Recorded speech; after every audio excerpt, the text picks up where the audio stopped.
An acquaintance contacts me through a close friend and shows me a video of her infidelity he found on a porn site. I confront her about it, and she goes into a mental breakdown. She didn't consent to being videoed, and they tell the police about it. Her family, her parents and older sister, are handling that. She's still an emotional wreck and needs me to handle her anxiety and depressive episodes. I want to end the relationship, but I'm helping her anyway until I'm sure she won't do anything drastic. Almost 3 weeks ago, my world fractured. It didn't happen with a loud bang, but with the quiet, insidious glow of a smartphone screen in a dimly lit car.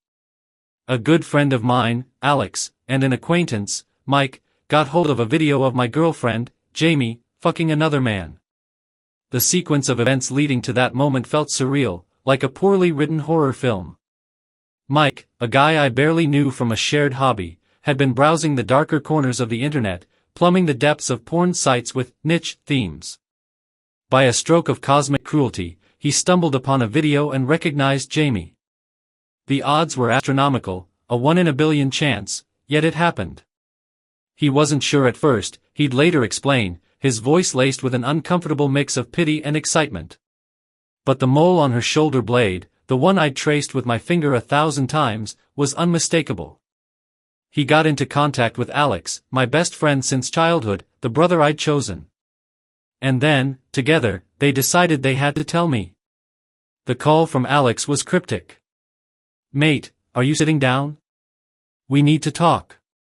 It's serious." The tone in his voice, usually so buoyant, was heavy, like an anchor dragging along the seabed. We met in the parking lot of a desolate supermarket, the neon lights flickering erratically, casting long, distorted shadows. When Alex and Mike told me, the words didn't register at first. Infidelity. Video. Jaime. They were just sounds, disconnected from any meaning. I was suspended somewhere between shock and a profound, chilling numbness.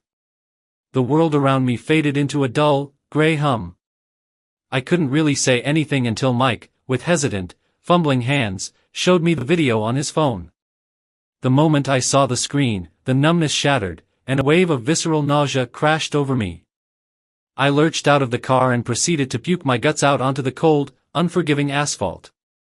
My body convulsed, rejecting the poison I had just ingested with my eyes. I couldn't even sit through a minute of it.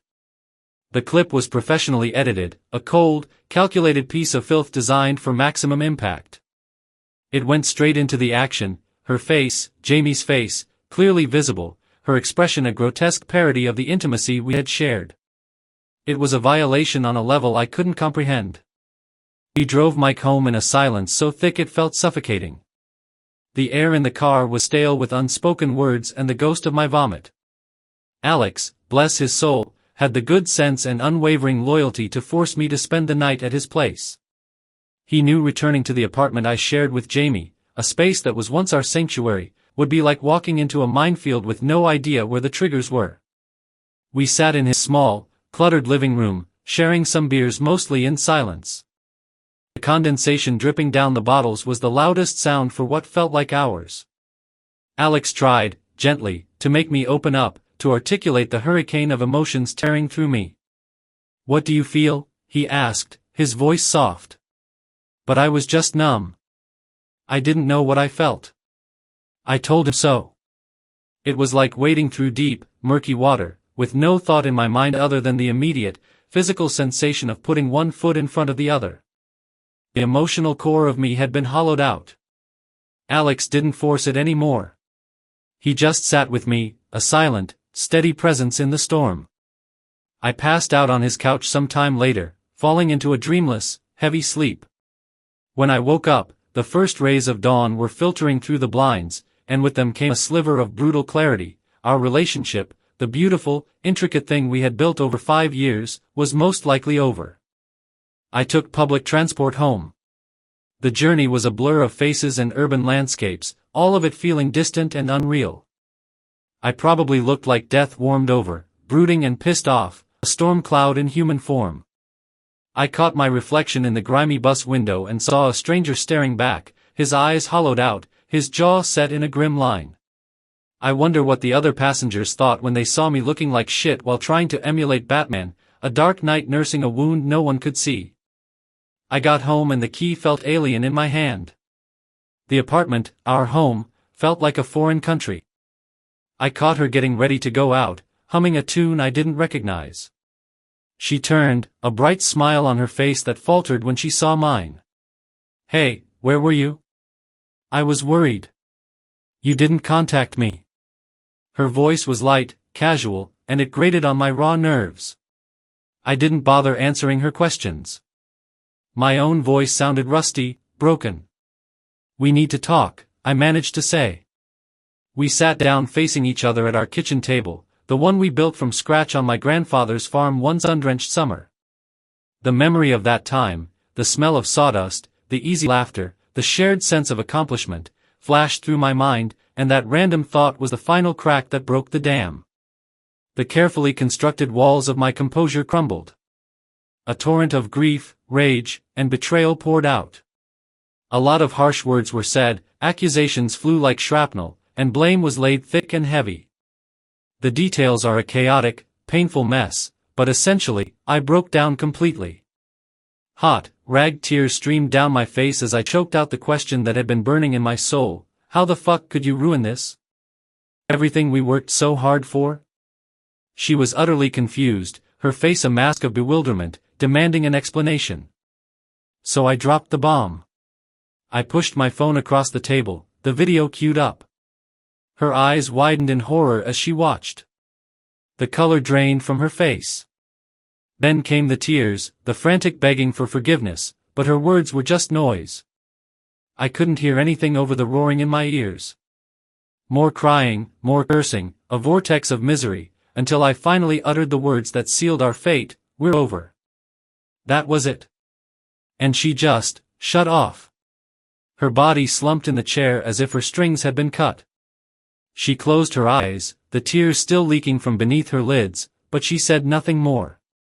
The sudden, absolute silence was more terrifying than the screaming. It snapped me out of my anger and into a state of alarm. I tried to figure out what she was doing. I talked to her, first gently, then shaking her shoulder, but there was no response. Absolutely unresponsive, like a doll. Panicked, I dragged her to our bed and laid her down. I went back to our kitchen, my hands shaking, and called her parents, Alice and Julio. I simply told them they needed to come, that their daughter was suffering a mental breakdown. I didn't elaborate, just insisted that they needed to see us, that what was happening had to be explained face to face. I shut my phone off, cutting myself off from the world.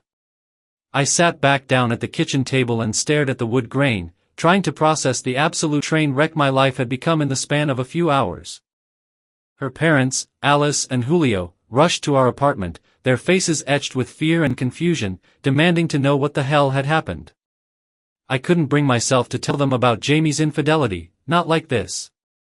I just said she needed mental help, that she was on the bed, acting comatose but otherwise physically okay.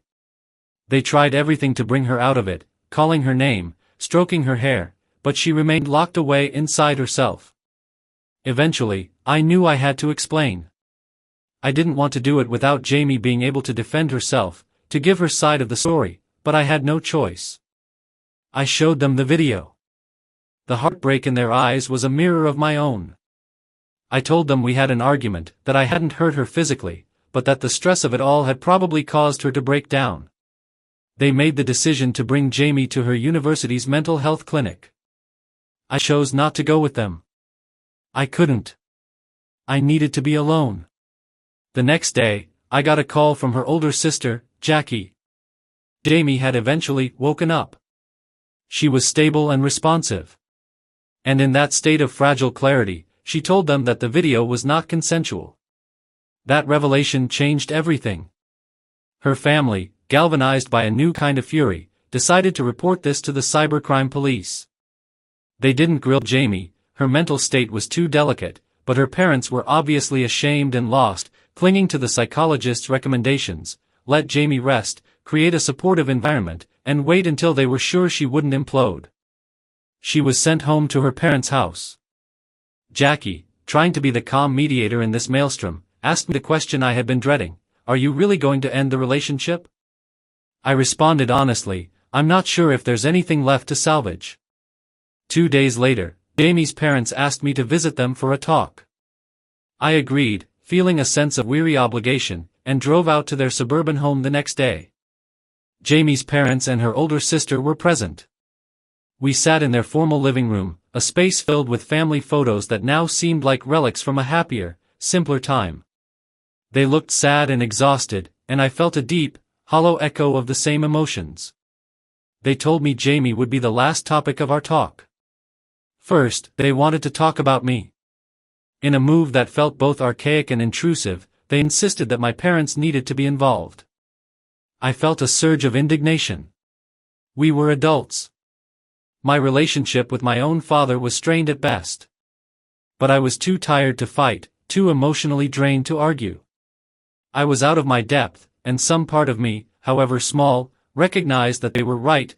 Marriage had been on the table, after all. This was bigger than just the two of us now. Finally, we talked about Jaime. She was a ghost in her own home, stuck in her room, drowning in misery and shame, but otherwise physically okay. She would stay with her parents for the foreseeable future. When the police needed to speak with her, she could stay with Jackie in a hotel closer to the city. They understood that I needed space, that I couldn't be near her right now. They had already submitted a report to the city's cybercrime office. I was needed for the investigation. I explained that I wasn't the one who found the video, that it was Mike, but I would try to get him involved. They apologized profusely for Jaime's actions, but I cut them off. She was the one who needed to apologize, I told them, and they shouldn't baby her. They agreed but begged me not to start another argument, fearing she might relapse. They then relayed the psychologist's assessment. Spontaneous nervous breakdown. No prior history of mental illness. The conclusion was that it was caused by an accumulation of stress from her demanding university studies, compounded by the acute stress reaction from our explosive argument. The prescription: rest in a safe, stress-free environment. The psychologist had almost called the police on me, suspecting abuse, but her parents had convinced them otherwise, and with no signs of physical trauma, the matter was dropped. The discussion devolved from there into a mess of apologies, tears, especially from Alice, and emotional noise. Through it all, one thing was clear: they intended to take charge of everything. The investigation, Jaime's well-being, her education, her finances, they were circling the wagons to protect their daughter. And in that process, I felt myself being pushed to the periphery, washed out of the picture.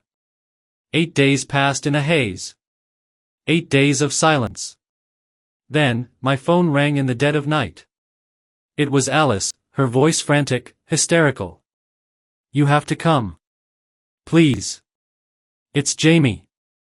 Depressive episode. A kitchen knife. Locked in the bathroom, screaming for me." The next hour of my life was the worst. I drove like a man possessed, the world outside my car a blur of streaking lights.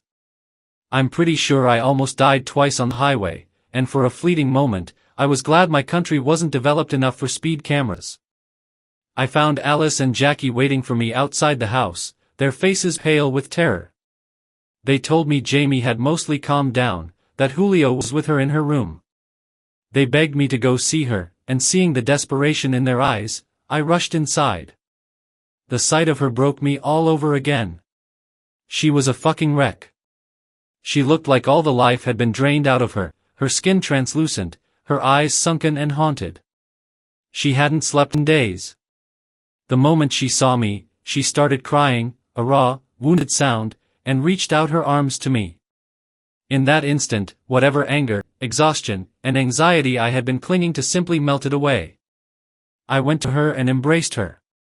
She clung to me, her body trembling, repeatedly apologizing and begging me to stay.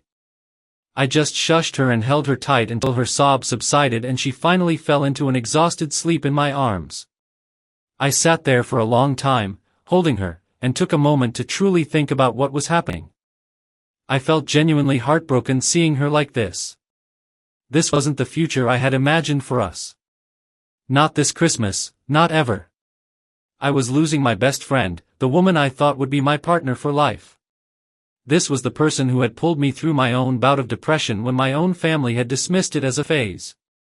She was the one who encouraged me to keep journals, to write down my feelings as a way to process them.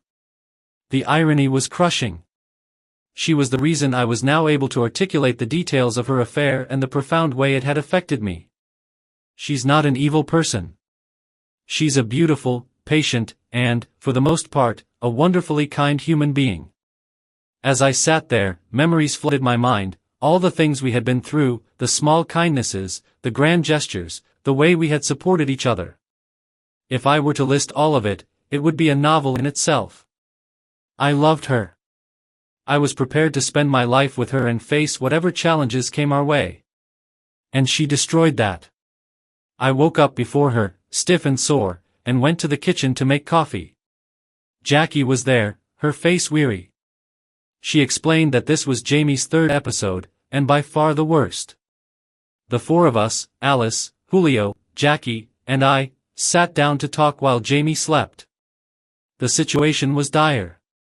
Alice was undergoing chemo for breast cancer, a battle that was taking its own heavy toll. Julio ran a small business 20 minutes away and couldn't be home all the time. Jackie's workplace was already hounding her about her absences. And Jaime needed constant supervision. The situation was fucked, and everyone was running on empty. Jaime needed intensive therapy.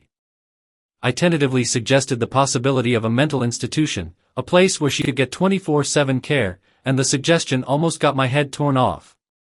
But the fact remained, no one could look after her around the clock. That's when they turned to me. They asked me, begged me, to reschedule the inevitable breakup, to stay and help her get through this. There was definitely some emotional manipulation at play, but it was born of sheer desperation. And because of my own obvious, lingering attachment, and my deep-seated respect and love for these people who had been my second family, I agreed. This is where I fucked up. I went back to our apartment, my apartment now, I suppose, and called Mike about the investigation. He was reluctant but agreed to talk to the police. Then I called Alex and explained the whole nightmarish situation. He listened patiently, then warned me, his voice full of concern. This doesn't sound like the right call, mate. A hospital is probably the best place for her. You're just going to get hurt. He paused, then added, but regardless, I'll stand by your decision. Call me when you need me. I love this guy. I've already scheduled a consultation for therapy for myself. I know I can't navigate this alone. Jaime will have a different one scheduled 3 days from now in my city. I'm trying to set up a new reality, one where I am her caretaker, not her partner. The lines are blurred, and the path forward is shrouded in fog. Right now, all I want to do is take a really long nap and wake up to find this has all been a terrible dream. But I know it isn't. This is my life now.